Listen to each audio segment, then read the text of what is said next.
안녕하세요, 청취자 여러분. 오늘 저희가 함께 들여다볼 자료는 정말 흥미로운데요. 손바닥만한 카드 한 장에 정리된 카프 화법이라는 대화법이에요. 네네, 카프 화법. 보내주신 자료를 보니까 첫 문장이 빈손으로 담아내는 언어, 억울함을 변환하는 힘이더라고요. 아, 문구가 아주 인상적이네요. 그렇죠. 뭔가 시적이면서도 아주 실용적인 느낌이 들지 않나요? 특히 갈등 상황에서 감정이 막 폭발하기 직전에 쓸 수 있는 3단계 소통 도구라니 솔직히 이건 우리 모두에게 필요한 기술이 아닐까 싶어요. 정말 그렇죠. 보통 감정이 격해지면 대화가 아니라 거의 전쟁이 되잖아요. 맞아요. 전쟁이죠. 서로 자기 말만 하고 상대방 말을 들을 여유가 없어지죠. 바로 그럴 때 이런 구조화된 대화법이 일종의 안전장치 역할을 해주는 거예요. 안전장치요? 네. 미리 약속된 길을 따라가면서 일단 과열된 엔진부터 식히는 거죠. 그렇게 해야 서로를 이해할 수 있는 아주 작은 틈이라도 만들 수 있거든요. 오늘 우리가 살펴볼 인정하기, 의도 밝히기, 담아두기 이 세 단계가 바로 그 틈을 만들어주는 아주 영리한 방법이라고 할 수 있습니다. 네, 안전장치라는 표현이 정말 와닿네요. 그럼 그 첫 번째 단계부터 한번 뜯어보죠. 바로 인정하기인데요. 자료에 나온 예시 문구가 아주 간단해요. 그렇게 느꼈다면 서운했을 거예요? 이게 전부예요. 네, 아주 짧죠. 근데 이걸 처음 봤을 때 저는 약간 이런 생각이 들었어요. 내가 동의하지 않는데도 이렇게 말하는 게 좀 뭐랄까? 위선적인 건 아닐까? 아, 그냥 상황을 모면하려고 하는 것처럼 보이지 않을까? 하는 그런 걱정이요. 굉장히 중요한 지적이에요. 많은 분들이 그렇게 오해할 수 있거든요. 네, 그렇죠. 여기서 핵심은 상대방의 주장이나 사실 판단에 동의하는 게 절대 아니라는 점이에요. 아, 주장이 아니라 네, 우리는 상대방이 느낀 감정 그 자체에만 초점을 맞추는 거죠. 네가 옳다가 아니라 네가 그렇게 느꼈을 수 있겠다라고 말해주는 거예요. 이건 상대의 현실을 잠시나마 인정해주는 것에 가까워요. 내 눈으로 세상을 보는 게 아니라 아주 잠깐 상대방의 눈으로 그 상황을 봐주는 거죠. 아, 그 공감의 순간이 방어벽을 허무는 첫 번째 열쇠가 되는 거예요. 상대방의 현실을 인정한다는 말이군요. 네, 맞아요. 내가 보는 현실이랑 상대가 보는 현실이 다를 수 있다는 걸 전제하는 거네요. 바로 그거죠. 내가 동의하든 안 하든 당신에게는 그게 그렇게 보이고 느껴졌군요. 하고 말해주는 것. 그렇게 생각하니 위선과는 거리가 머네요. 오히려 존중의 표현에 가깝게 들려요. 맞아요. 바로 그거예요. 이게 일종의 사실과 감정을 분리하는 훈련이죠. 분리하는 훈련. 네. 사실관지는 나중에 따지더라도 일단은 상대의 감정적 고통을 먼저 알아주는 거예요. 당신이 화난 건 알겠다. 이 한마디가 있고 없고의 차이는 정말 커요. 이 말을 들은 사람은 이 사람이 내 감정을 공격하지 않는구나 라고 느끼고 그때부터 비로소 이성적인 대화를 할 준비를 시작하게 돼요. 그렇군요. 감정의 파도가 좀 잠잠해지길 기다려주는 거네요. 좋아요. 그렇게 상대방의 감정을 인정해줬다고 칩시다. 근데 문제는 제 안에서는 아니 내 말은 그게 아니었는데 하는 억울함이 막 부글부글 끓고 있을 거 아니에요. 그럼요. 당연하죠. 그럼 제 입장은 언제 말하죠? 마냥 참고만 있어 하나요? 바로 그 지점에서 두 번째 단계인 의도 밝히기가 등장하는 거예요. 아, 드디어. 네, 예시 문장은 이것도 아주 짧아요. 제 의도는 그게 아니었어요. 중요한 건 이 말의 타이밍이에요. 타이밍이요? 상대의 감정을 인정해주는 첫 번째 단계가 반드시 먼저 나와야 해요. 만약 순서가 바뀌어서 제 의도는 그게 아니었어요. 당신이 서운했다니 유감이지만 이렇게 되면 그냥 변명처럼 들리거든요. 아, 순서가 전부네요. 네가 서운했겠다라고 먼저 말해주고 그 다음에 사실 내 의도는 달랐어 라고 말하는 것. 네, 맞아요. 이 순서만 지켜도 느낌이 완전히 달라지는군요. 이건 네 감정은 틀렸어가 아니라 네 감정은 존중하지만 내게도 다른 이야기가 있어 라는 뉘앙스를 주는 거네요. 정확해요. 그리고 이 단계는 내 입장을 구구절절 설명하는 단계가 아니에요. 아, 그런 게 아니고요. 네, 그냥 내게도 할 말이 있다는 사실만 살짝 알려주고 뭐랄까 예고편단 보여주는 거죠. 나의 진실도 지운 건 아니다라는 신호를 보내서 나중에 내 이야기를 할 공간을 예약해두는 거예요. 공간을 예약한다. 흔히 저지르는 실수가 네가 그렇게 느낀 건 알겠는데 하지만 내 말은 이렇게 하지만으로 바로 반박하는 거잖아요. 맞아요. 하지만 이 화법은 그 하지만을 빼는 것만으로도 대화의 물꼬를 완전히 다른 방향으로 틀어버리는 힘이 있어요. 하지만을 빼고 공간을 예약한다? 와, 정말 흥미로운데요? 자, 그럼 이제 마지막 3단계 담아두기로 넘어가 볼게요.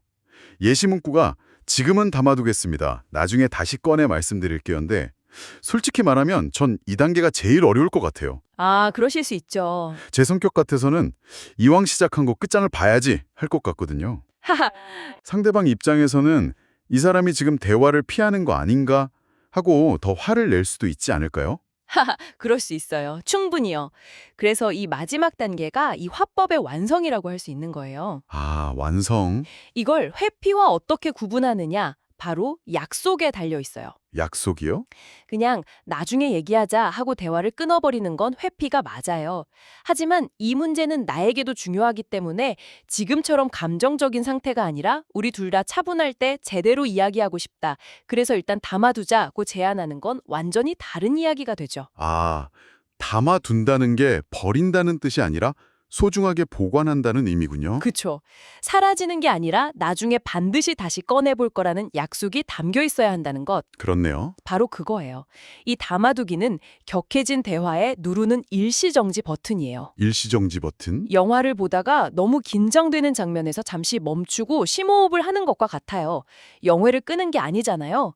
이 제안은 오히려 나는 당신과의 관계를 그리고 이 문제를 아주 중요하게 생각한다는 강력한 메시지를 전달할 수 있어요. 오, 감정의 소용돌이에 휩쓸려서 관계를 망치고 싶지 않다는 성숙한 태도의 표현이죠. 이 약속이 상대방에게 안정감을 주고 아, 내 이야기가 무시당하지 않았구나 라는 확신을 심어줄 수 있어요. 이론적으로는 완벽하게 이해가 돼요. 인정하고 내 의도를 살짝 비추고 더 나은 대화를 위해 잠시 보관한다. 그럼 이게 실제 상황에서는 어떻게 적용될 수 있을지 궁금한데요? 네, 그게 중요하죠. 자료에 몇 가지 구체적인 상황 예시가 나와 있어서 아주 도움이 되더라고요. 첫 번째가 회의 상황이에요. 제가 한번 읽어볼게요. 네, 그렇게 들으셨다면 실망스러우셨겠어요.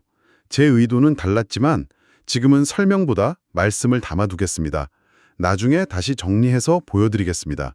와, 정말 좋은 예시네요. 직장 생활에서 바로 써먹을 수 있겠어요. 그렇죠. 특히 마지막 문장이 정말 좋았어요. 그냥 나중에 다시 얘기하죠가 아니라 네. 나중에 다시 정리해서 보여드리겠습니다 라고 말하는 거예요.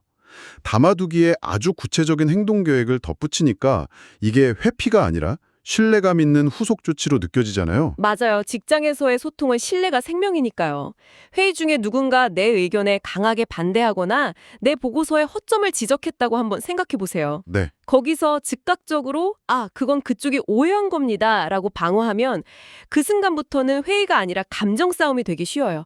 협업 분위기는 깨지고요. 아, 그렇죠. 하지만 이 화법을 쓰면 상대의 비판적인 피드백, 그 실망감을 일단 수용하는 자세를 보여주면서도 회의의 큰 흐름은 방해하지 않을 수 있죠.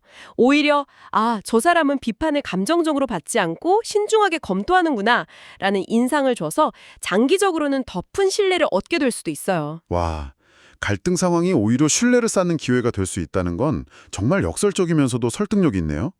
자, 그럼 무대를 회사에서 집으로 옮겨보죠. 훨씬 더 감정적이고 복잡한 부부 대화 예시가 있는데요. 네. 이것도 한번 읽어볼게요. 그렇게 느끼셨다면 많이 서운했겠어요. 사실 제 마음은 달랐지만 지금은 당신의 감정을 먼저 담아둘게요. 차후에 제 마음도 나누겠습니다. 확실히 회사 버전보다는 단어 선택이 훨씬 부드럽네요. 네. 실망 대신 많이 서운했겠다는 표현을 쓰고 말씀 대신 당신의 감정이라는 단어를 직접적으로 사용하죠. 맞아요. 가까운 사이일수록 사실관계보다는 감정이 대화의 중심이 되기 때문이에요. 이 예문의 진짜 핵심은 당신의 감정과 내 마음을 명확하게 분리해서 언어로 표현해준다는 점이에요. 아, 그러네요. 내 감정은 그거고 내 마음은 이거다라고 선을 그어주는 거군요. 맞아요. 이게 왜 중요하냐면 많은 부부나 연인들이 내 의도는 그게 아니었으니까 네가 그렇게 느끼는 건 비합리적이야 라는 함정에 빠지거든요. 아, 저도 그런 실수 많이 하는 것 같아요. 사실을 가지고 감정을 통제하려고 하는 거죠. 하지만 감정은 논리로 설득되는 영역이 아니잖아요. 그렇죠. 이 화법은 당신이 그렇게 느낀 건 당신의 온전한 경험으로 존중해. 그리고 내 의도와 마음도 나중에 꼭 이야기하고 싶어 라고 말해주는 거예요. 각자의 경험을 모두 존중하면서 대화의 끈을 놓지 않는 아주 현명한 방법이죠. 마지막 예시를 보니까 이 모든 게 하나로 합쳐지는 느낌이 들었어요. 바로 상담 장면인데요. 네. 그렇게 느끼셨다면 답답했을 것 같아요. 저는 반박하지 않고 그 감정을 제 안에 담아두겠습니다. 필요하다면 나중에 다시 함께 꺼내서 살펴봐요.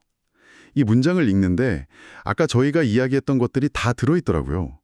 답답했을 것 같다는 인정, 반박하지 않겠다는 의도, 제 안에 담아두겠다는 보관. 이게 카푸화법의 가장 순수한 월영이 아닐까 싶었어요. 정확하게 보셨어요. 상담가의 역할이 바로 그 그릇이 되어주는 거잖아요. 아, 그릇이요? 네. 내담자가 가져오는 온갖 복잡하고 어려운 감정들을 판단하거나 분석하기 전에 일단 안전하게 담아주는 그릇이요. 그 안전한 그릇 안에서 내담자는 비로소 자신의 감정을 마음 놓고 들여다볼 수 있게 되죠. 바로 그 원리가 이 화법 전체를 관통하고 있는 거예요. 아, 회의실의 동료에게든 집에서의 배우자에게든 당신이 잠시 그 사람의 좌절감, 분노, 슬픔을 위한 안전한 공간, 즉 인간 그릇이 되어주는 거죠. 인간 그릇이 되어준다. 오늘 나눈 이야기의 핵심을 담고 있는 표현 같네요. 자, 그럼 오늘 저희가 깊이 파고든 카푸화법을 다시 한번 정리해 볼까요? 네, 좋나요? 첫째, 상대의 주장이 아닌 감정을 있는 그대로 인정하기. 둘째, 하지만 없이 내 입장도 있음을 알리는 의도 밝히기. 그리고 마지막으로 관계를 위해 감정적인 소모전을 멈추고 다음을 약속하는 담아두기. 이 간단한 3단계만으로도 갈등의 방향을 파국이 아닌 소통으로 바꿀 수 있다는 게 정말 인상 깊어요. 자료의 첫 문장이었던 빈손으로 담아내는 언어라는 표현이 다시 생각나네요. 네, 저도요. 이 화법의 목적은 결국 논쟁에서 이기는 게 아니에요. 완벽한 논리로 상대를 제압하는 건 더더욱 아니고요. 그저 빈손으로 아무런 판단이나 편견 없이 잠시나마 상대방의 세상으로 들어가 그 감정을 기꺼이 담아주려는 태도를 보여주는 거죠. 그리고 참 신기하게도 그렇게 상대방을 위해 내어준 그 공간이 결국 나중에 내 이야기를 할 수 있는 공간을 만들어준다는 점을 기억하시면 좋을 것 같아요. 결국 상대를 위한 공간을 만드는 것이 나를 위한 공간을 확보하는 가장 빠른 길이 되는 셈이군요. 오늘 이 자료 덕분에 저도 앞으로 겪을 수많은 갈등 상황에서 훨씬 현명하게 대처할 수 있는 강력한 도구를 얻은 기분이에요. 맞아요. 마지막으로 청취자 여러분께 생각해 볼 만한 질문을 하나 던져드리고 싶어요. 네. 오늘 우리가 살펴본 내용은 주로 억울한 상황에 처했을 때 자신을 방어하고 소통하는 법에 초점이 맞춰져 있었잖아요. 네, 그랬죠. 그런데 만약 반대로 내가 명백하게 실수를 한 상황이라면 어떨까요? 그때 이 화법을 조금 변형해서 사용해 보는 거죠. 상대방이 느꼈을 상처와 실망감을 먼저 온전히 인정하고 변명이 아니라 성찰로서 나의 미숙했던 의도를 조심스럽게 설명한 뒤에 섣부른 용서를 구하기보다 진정한 사과와 대화를 위해 이 문제를 잠시 담아두자고 제안하는 거예요. 어쩌면 이건 관계를 회복하는 훨씬 더 진솔하고 강력한 도구가 될 수 있지 않을까요? 한 번쯤 생각해 보시면 좋을 것 같습니다.